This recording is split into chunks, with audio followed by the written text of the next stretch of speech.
بسم اللہ الرحمن الرحیم۔ السلام علیکم۔ امیر مینائی کی حمد آج ہم شروع کریں گے۔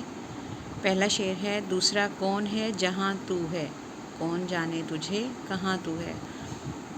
اللہ تعالیٰ کی تعریف بیان کرتے ہوئے، اللہ تعالیٰ کی وحدانیت بیان کرتے ہوئے امیر مینائی کہہ رہے ہیں کہ جہاں اللہ تعالیٰ موجود ہے وہاں کوئی دوسرا نہیں ہو سکتا، اور کوئی جانتا بھی نہیں ہے کہ اللہ کہاں موجود ہے۔ اب اس کا مفہوم دیکھتے ہیں۔ اے اللہ، تو جہاں موجود ہے وہاں کوئی دوسرا نہیں ہے۔ آج تک کوئی یہ بھی نہیں جان سکا کہ تو کہاں موجود ہے، کیونکہ اللہ تعالیٰ ہر وقت اور ہر جگہ موجود ہے۔ اب اس کی تشریح کرتے ہیں۔ تشریح طلب شعر کے پہلے مصرع میں امیر مینائی نے رب العزت کی عظمت اور برتری کو خوبصورت انداز میں بیان کرتے ہوئے سوالیہ طریقہ استعمال کیا ہے۔ اب دیکھیں، ہم اگر اس شعر کو دیکھتے ہیں تو وہ سوال کر رہا ہے کہ دوسرا کون ہے جہاں تو ہے، مطلب وہ اور کون ہے جہاں پہ تو موجود ہے، تو دوسری ہستی کوئی ہے؟ تو سوالیہ طریقہ استعمال کیا ہے اللہ تعالیٰ کے سوا، اور کہتا ہے کہ اللہ کے سوا کسی کے پاس معبود ہونے کا اختیار نہیں۔ وہ بلند و برتر ہے، اعلیٰ صفات کا حامل ہے، کسی دوسرے میں اس نوعیت کی طاقت نہ ہو سکتی ہے اور نہ کوئی ایسا کمال دکھا سکتا ہے جو اللہ تعالیٰ کی ذات اقدس دکھاتی ہے۔ وہ واحد و یکتا ہے، اس جیسا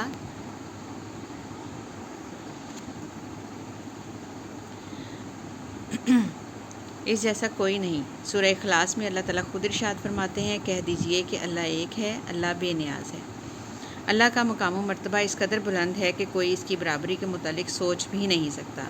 اللہ تعالیٰ کی عظمت کا اعتراف کرتے ہوئے شاعر غیر اللہ یعنی اللہ کے علاوہ کسی بھی شریک کی نفی یعنی انکار کرتے ہوئے کہتا ہے کہ اور واضح کرنے کی کوشش کرتا ہے کہ اللہ کے سوا کوئی عبادت کے لائق نہیں، نہ ہی کوئی ایسا مقام و مرتبہ رکھتا ہے جیسا کہ مقام و مرتبہ اللہ تعالیٰ کی ذات کا ہے، اور اس کی ذات کے ایک ہونے کی دلیل ہے۔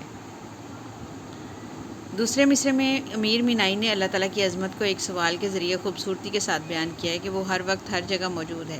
اس حقیقت سے آشنا ہونے کے باوجود بھی کوئی نہیں جانتا کہ وہ کہاں رہتا ہے۔ وہ ہر جگہ موجود ہے، مگر اسے ڈھونڈنا آسان نہیں۔ وہ آسمان کی بلندیوں میں بھی ہے اور سمندروں کی گہرائی میں بھی ہے، بس یہ انسان کے اختیار میں نہیں کہ اس بات کا ادراک کر سکے۔ اس کے جلوے ہر جگہ ظاہر ہیں، اس کے رنگ زمانے میں جلوہ گر ہیں اور اسی کی حاکمیت ہے۔ وہ انسان کے انتہائی قریب ہے۔ اللہ رب العزت نے قرآن حکیم میں ارشاد فرمایا، اور ہم انسان کی شاہ رگ سے زیادہ قریب ہیں۔ یہ اللہ تعالیٰ کی حکمت ہی تو ہے کہ وہ ہر جگہ موجود ہے اور انسان کے قریب بھی ہے۔ پھر بھی لامکانی یعنی کسی بھی جگہ مکان کا موجود نہ ہونا، یا کسی مکان پر ایک فکس مکان ہو اس پر موجود ہونا، اسی کا کمال ہے، موجود نہ ہونا اس کا کمال ہے۔ شاعر کہتا ہے کہ اے میرے رب، انسانی عقل کو یہ کمال حاصل نہیں کہ وہ تیری وسعت کا اندازہ لگا سکے یا تیری بلند و برتر ذات کا ادراک کر سکے۔ ادراک کرنا ہوتا ہے جاننا، پہچاننا۔ یکتائی کی صفات صرف تیری ہی ذات کے ساتھ جڑی ہوئی ہیں، اس لیے کہ تو ہر چیز کا خالق بھی ہے اور مالک بھی۔ پھر کوئی کیسے اس بات کا دعوے دار ہو سکتا ہے کہ وہ جان سکے کہ رب کریم کہاں ہے؟ اللہ رب العزت نے اگرچہ انسان کو شعور کا پیکر بنایا، مگر انسان کا شعور اس لامحدود خالق کی حقیقت کے سامنے محدود ہے۔ اسی لیے اس حقیقت کو سمجھنا بھی انسان کے لیے آسان نہیں۔ بقول اکبر الہٰبادی، عقل میں جو گھر گیا لا انتہا کیوں کر ہوا، جو سمجھ میں آ گیا پھر وہ خدا کیوں کر ہوا۔ مطلب یہ کہ انسان کو اللہ تعالیٰ نے عقل دی، اس کو اشرف المخلوقات بنایا، اسے ہر چیز کا فہم اور ادراک دیا، لیکن اس سے اتنی سمجھ ابھی بھی موجود نہیں ہے کہ وہ اللہ تعالیٰ کی موجودگی کو محسوس کر سکے، اسے دیکھ سکے، اسے جان سکے۔ وہ اس کو صرف اس کی قدرتی نشانیوں میں دیکھ کر ہی سمجھ سکتا ہے، اور اس سے زیادہ اللہ تعالیٰ کی قدرت جو ہے اس کی سمجھ میں نہیں آ سکتی۔ شعر نمبر 2 ہے، لاکھ پردوں میں ہے تو بے پردہ، 100 نشانوں پہ بے نشاں تو ہے۔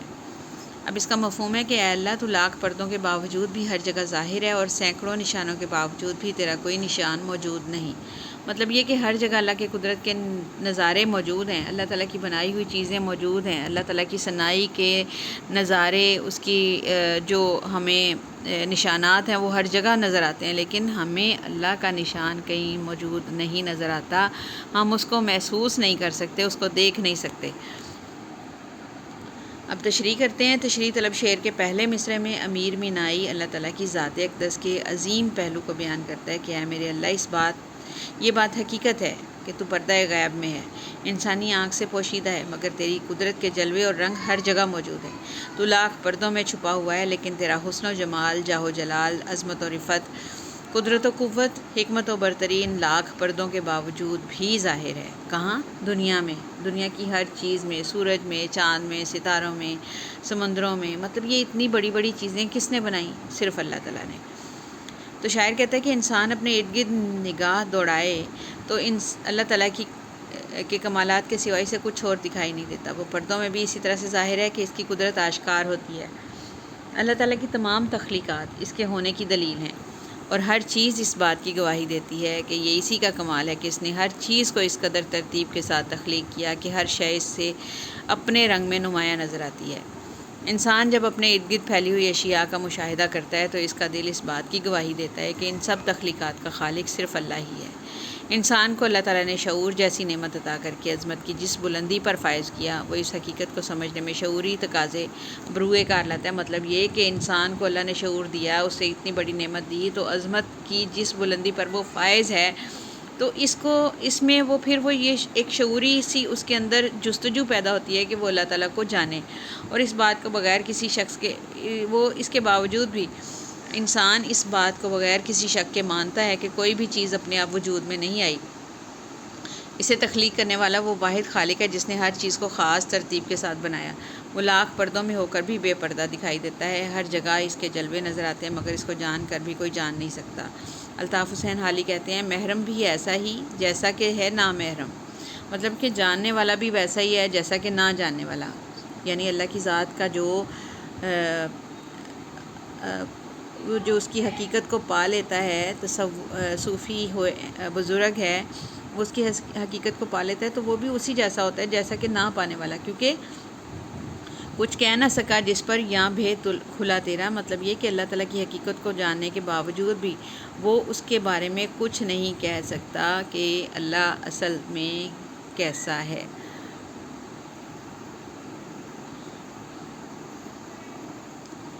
وہ لاکھ پردوں میں ہو کر بھی بے پردہ دکھائی دیتا ہے، ہر جگہ اس کے جلوے نظر آتے ہیں، مگر اس کو کوئی جان کر بھی نہیں جان سکتا۔ الطاف حسین حلی کہتے ہیں۔ اچھا، اس سے آگے شروع کرتے ہیں دوسرا مصرعہ۔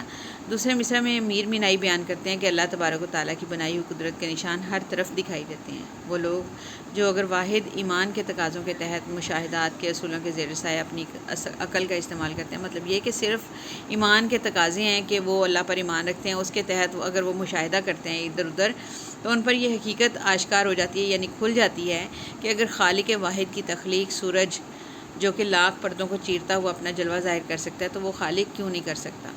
یہ الگ بات ہے کہ انسان کی آنکھ اس تاثر سے آ رہی ہے، یعنی اس منظر کو دیکھ نہیں سکتی، وہ خواہش کے باوجود بھی اللہ کا دیدار نہیں کر سکتا۔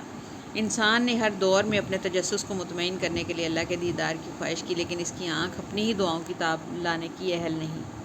اب ہمارے پاس حضرت موسیٰ علیہ السلام کی مثال بھی موجود ہے، جو کہ ایک معمولی سی اللہ کی تجلی کو نہیں سہ سکے، تو ایک عام انسان کی کیا بات کی جائے۔